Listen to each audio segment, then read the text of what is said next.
5 రొట్టెలు, 2 చేపలు. ఒక రోజు చాలా మంది ప్రజలు జీసస్ క్రైస్ట్ మాటలు వినడానికి ఒక కొండ దగ్గర చేరారు. వారు రోజు మొత్తం ఆయన మాటలు విన్నారు.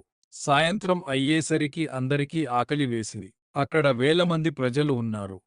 శిష్యులు జీసస్ దగ్గరకు వచ్చి ఇలా చెప్పారు: ప్రభువా, ఇక్కడ చాలా మంది ఉన్నారు.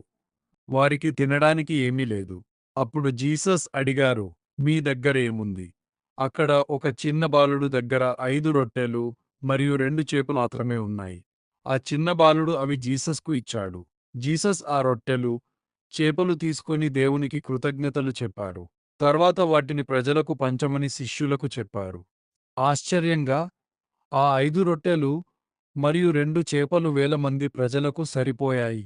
అందరూ తిన్న తర్వాత కూడా ఇంకా మిగిలిపోయాయి. అందరూ జీసస్ చేసిన ఆ అద్భుతాన్ని చూసి ఆశ్చర్యపోయారు. నీతి మన దగ్గర కొంచెం ఉన్నా కూడా దేవునిపై నమ్మకం ఉంటే అది చాలా మందికి ఉపయోగపడుతుంది.